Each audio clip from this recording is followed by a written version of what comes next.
Good morning. It is 4 minutes past 2. Welcome to Friday, the 5th of June. It's LBC leading Britain's conversation. I'm Darren Adam with you until 4 o'clock this morning. Schools returned, sort of, in England on Monday. A poll finding just in the last couple of days that 2 in 5 English schools have yet to reopen to more pupils. And the only classes, the only years for whom it is possible, theoretically even, reception, year 1 and year 6. So I want to hear from you this morning if you did ultimately decide to send your child back to school if they're in one of those years. And if you think you will anytime soon, should it become possible. 0345 6060973, my number. You can text 84850, tweet at LBC, email Darren at lbc.co.uk. But I also want to hear your questions this morning. For my guests, Lorrae Jaderberg, former deputy head teacher and founder and managing director of JK Educate, an educational consultancy. Lorrae, good morning to you once again. Good morning, Darren. Good morning. Hi. Let's just start then with the return. Now that we're on the other side of this, do we have any greater sense, Lorrae, first, how many schools did return? How many pupils did ultimately get sent back by their parents? How successful was the restarting of school? I think it was very much as predicted, Darren. 44% of schools did not open more widely on the 1st of June. There were many schools that opened and many that didn't, and many parents who sent their children and many who didn't. And we talked about this last week. Again, just over 50% chose not to send their children back. And this is not a bad thing. This is a good thing because by and large, some schools were not ready to open and they wanted to be safe. So it's very important that they didn't open to all of their children if they didn't feel they could manage it. You know, there's been a lot of restrictions with space in schools, and a lot of heads felt that they couldn't offer the safety that is required for this transmission issue. And parents felt the same way, that they also were unsure about sending their children, and particularly with social distancing with the younger ones, which proved to be correct because teachers reported far and wide that they had great difficulty, almost impossible, to socially distance young children, whereas the year sixes, were better at it and more able to manage it. The little ones were great in class, but outside of class found it difficult. So for every right reason, there was a mixed response to opening of schools this week. Well, I was speaking to a friend of mine last night who is a special needs teacher, and she has been telling me, I've not spoken to her for a couple of months actually, she's been telling me about the work that she has been doing in challenging circumstances, in continuing to allow parents to educate their children. But she says that she obviously works in an environment working with children that have special needs where it's almost impossible to enforce social distancing because of those special needs. It requires the teachers to do extra things, essentially, that are just not compatible with distancing from children. Do you think enough consideration has been given to the special needs sector, or at least those children who have needs that are simply going to require that social distancing does not and cannot take place? Lorrae Jaderberg, firstly. Yes, I think there has been consideration. I think everybody who's in the business understands the problems, and I think the parents understand the problems. I think the problem is how to get over it. There's no easy answer. Social distancing is going to be very, very difficult, if not impossible. And at some level, a decision is made that it's not going to happen, and there will be this close contact. And that's why the importance of the bubble is so important, to make sure that there's a limited amount of contact and that it's traceable should the inevitable happen where somebody does fall ill for whatever reason. So I think everybody's aware of it, but there are no easy answers as to what to do with it.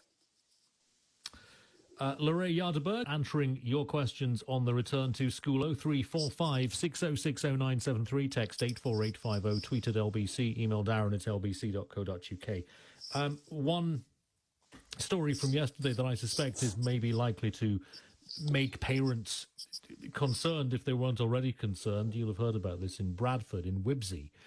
St Paul's Church of England Primary School, they're writing to parents to advise them on the need to self-isolate if they've come into contact with 2 pupils who have tested positive for coronavirus days after that primary school opened. I suppose it was inevitable that this was going to happen somewhere, wasn't it? And Lorrae Jaderberg, the parents, well, all parents now being advised to self-isolate if they've come into contact with those two pupils. Now, presumably the parents of the pupils who are siblings will have, but it's not impossible at all, is it, that other parents may have come into contact with those children? Absolutely. Yes, that's the problem. And I think any parent who's sending their children back to school knows that these are the risks. There is a risk attached with sending your children back, and that's got to be weighed up against the balance of having that education in school. And I think parents who've sent their children back know those risks, have accepted them, and will have to, in turn, accept the fact that they're going to have to self-isolate afterwards. Fortunately, most people get over it very quickly. If they do get it, at that age group, they're a low-risk age group, both the parents and the children. So I think it's a measured risk when parents send their children back. And that's why we've seen, over 50% haven't sent their children back. And this is exactly the dilemma. And everybody's got to make their own personal choice on it. We can see in other countries, what's happening, that there have been little clusters of outbreaks, and they have had to close and isolate some schools and classes. And I think this is where we're at the moment with the knowledge that we have of schools. It's in its infancy at the moment, the whole situation. Any questions that you have for Lorrae Jaderberg, former deputy head teacher and founder and managing director of the educational consultancy JK Educate? 0345 6060 text 84850, tweet at LBC, email Darren at lbc.co.uk. Any questions concerning the return of your child to school? Let's get into those questions then. Mark is in Manchester and he's texted to ask the following. When are boarding schools opening or reopening? What do we know about private and boarding schools? And Lorrae Jaderberg, some people have said that it's just not fair. It is discriminatory to have boarding schools and private schools returning on a different timetable to state schools. I guess part of the reason is, as Vanessa has just outlined, there are particular difficulties when it comes to boarding schools. But we should not, and you and I have talked about this, we should not forget, of course, that parents, as things stand in England, absolutely and uniquely right now have the right not to send their children back to school if they don't feel it's appropriate. That's correct. And I don't think there is a great difference between what's going on with state schools and independent schools, actually. The risks are the same. The difference is that some of the independent schools are able to prepare a little better for the children because they've got more space, so that social distancing is possible in a way that it isn't in an inner city school, for example. But they are facing similar problems, and they are opening. Some of them have stayed open. Some of the boarding schools have had a skeleton type of opening for children who couldn't return home, who are actually based in this country, and others, are just waiting to open safely. I think the problem with the independent sector is they are facing some really severe economic challenges now, because, it's a fee-paying situation. So their funding is in some cases really questioned at the moment, whether they're going to survive. And there is a feeling that they may not even survive this. Some of them may just have to close in the end. So they're going to be very anxious to get their children back into school, but it's got to be done safely, of course. More of your questions in just a moment. LBC at 16 minutes past 2. Darren Adam on LBC. 0345 6060 Let's go to the phones. Kumar is in Ealing. Good morning, Kumar. Good morning, sir. I haven't spoken to you for a while. Okay, yes, I trust you well. I'm horrified at the fact that the schools are opening, going against the scientific advice.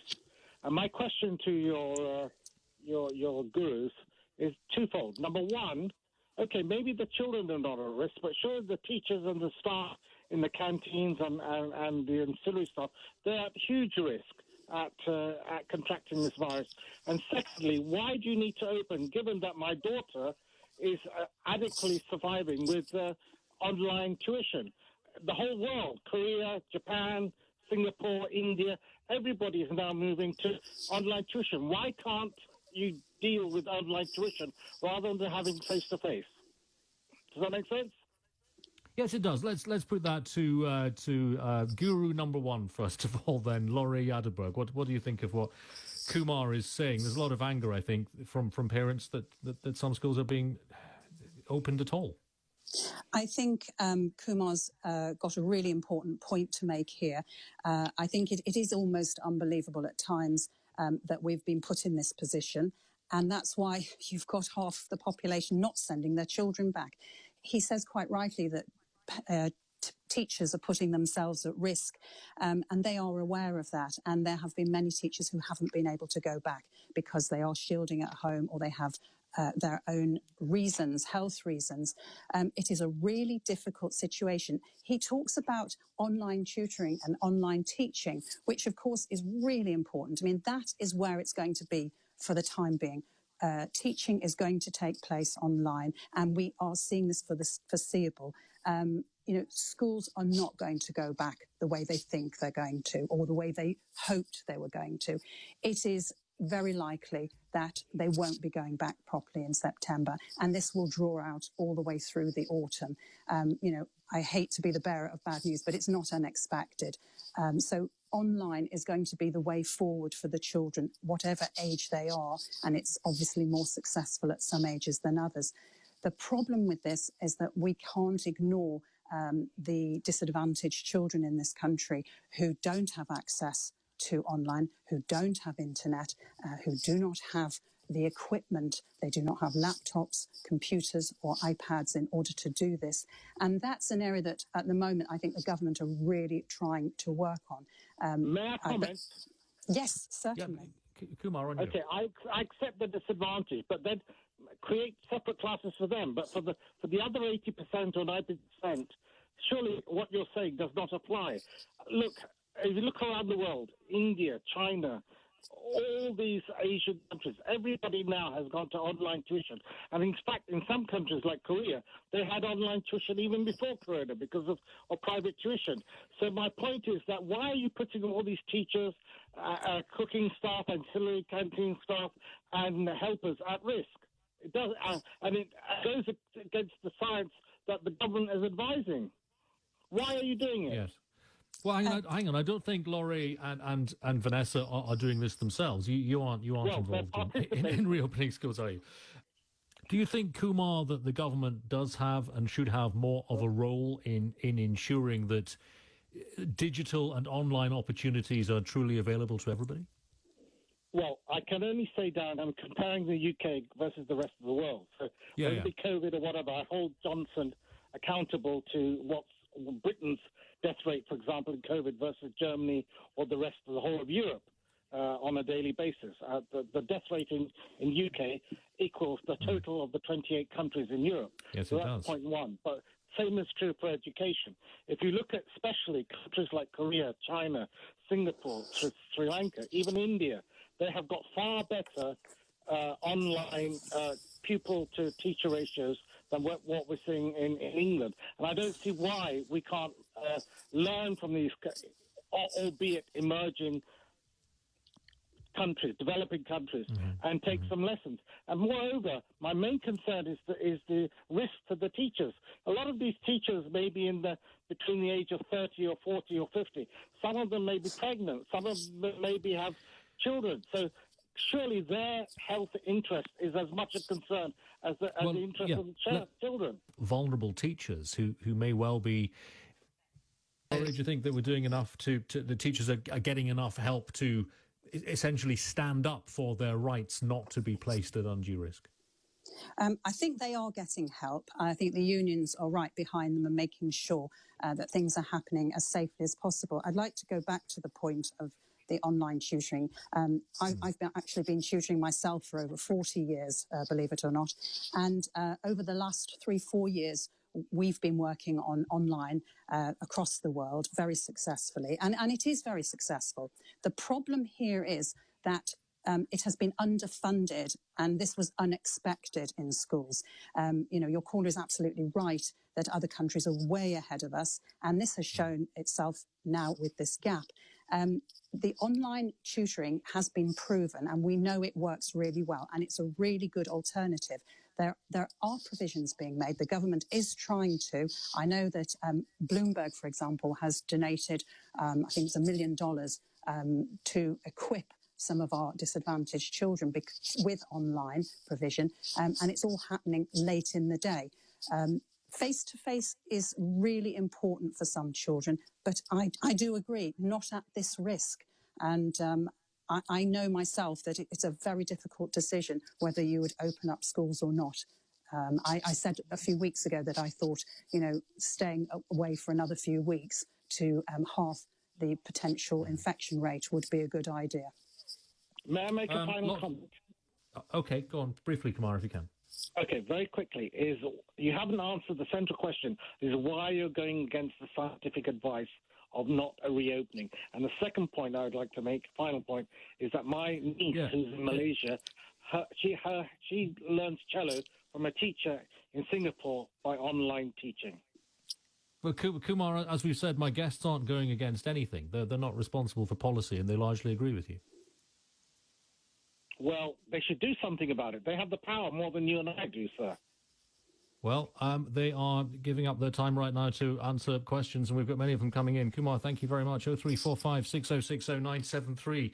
We've got John and Katie and Alex and Nick as well. 0345 6060 973. Right. This is Stephen in Oldham who says, hello to you both. My daughter is 4. My son is 5. We have decided not to advance our children back to school yet at this particular point.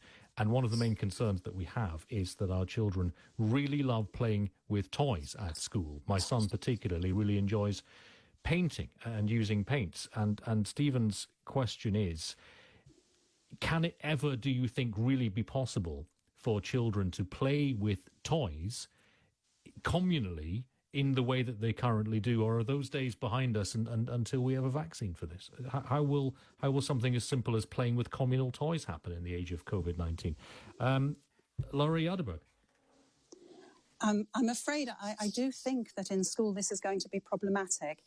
They are using plastic a lot because plastic is easy to disinfect. It's the cuddly soft toys that are problematic. So I think that some toys will be possible to play with communally, but others will not. So probably best kept at home for the moment with that type of play and until they've developed alternatives. We might get into another aspect of this actually in just a few moments' time, which is the idea that there is potentially, I don't know what you both think about this, but I read a think piece on this, suggesting that there is a generation of children potentially who are going to grow up having a sort of almost instinctive fear of other people, a fear of their friends, a fear of hugging or touching. And the first thing they learn when they go to school, potentially some of these poor kids, is to stay away from other people, which is very sort of counterintuitive. And some important questions coming up for my guests this morning about mental health services for teachers and also whether or not there might be additional protection for BeAME teachers or students. Now that we know that this virus, it seems, does discriminate in as much as we know that people from a BeAME background are more likely to suffer the consequences of contracting this virus. My guests this morning, standing by for your questions, Lorrae Jaderberg, former Deputy Head Teacher, Founder and MD of JK Educate. Your questions to them, 0345 6060 973. Schools reopened for some, but not all pupils in England on Monday. Lorrae Jaderberg is my guest, former Deputy Head Teacher and Founder and Managing Director of JK Educate, answering your questions on education in the time of coronavirus. That continues in just a moment. LBC 246. Darren Adam on LBC. We've been talking obviously about issues around BeAME people for obvious reasons over the last few days here on LBC. But in the middle of this week, finally, we've seen the report from Public Health England confirming what we thought we knew anyway, which is that people from a BeAME background are more at risk of suffering very serious consequences from COVID-19. Alex is in Cornwall and he has texted to ask this question. Are BeAME teachers or students going to have any more protection than their white peers? I mean, we've talked already a bit about the protection that teachers generally might be expected to expect, but as far as BeAME members of staff are concerned, let's go first on this one too. Lorrae Jaderberg, I mean, every time we learn more about this virus and this condition and this disease, COVID-19, which comes from the virus, everything we learn just brings us even further into the realm of the unprecedented. And now we have schools, presumably other workplaces too, having to consider whether they need to make special provision on the basis of someone's ethnic background because of their perceived increased susceptibility to this. Do you know if schools are wrestling with this particularly yet? I think that the same would apply in this situation, whereby it's, first of all, it's personal choice. If teachers know that they're more susceptible, then they should absolutely exercise their right not to put themselves at risk. And the same with parents. If they feel that their children are going to be more at risk, then they should exercise the right not to go to school until there is more understood about this potential risk for this group of people. The unions, the teachers' unions are on this. They are working flat out to try and protect their teachers. Head teachers are constantly reviewing material that's coming in from the government, new advice. So I think that to err on the side of caution in the meantime, while people are waiting to find out more about what this potentially means, is going to be the best way. But people should exercise their right not to go to school and not to take part in this if they feel that they're going to be at risk until more is known and more protection is available for them. Well, what do you both think that the working environment's going to be like? The teacher friend to whom I was speaking yesterday said, well, obviously we can't have staff rooms anymore because we won't be able to congregate in that fashion, in the way that we always have. How do you think, just in terms of day-to-day working, never mind doing the job, but the environment in which the job is done is going to change for teachers? I think that it's going to be a very separate environment for a lot of teachers, where they're going to be in their clusters, in their bubbles, working separately, one-way systems in schools, not using communal areas as they used to. But ultimately, teachers are going to be focused on keeping the students safe. They're going to be preparing hugely at home, bringing work into school, and thinking about the welfare of their children and themselves. I mean, that's the way teachers are made. When I was in school, that's what you thought about all day long, the best for the children. That was the norm. That's how teachers are as people.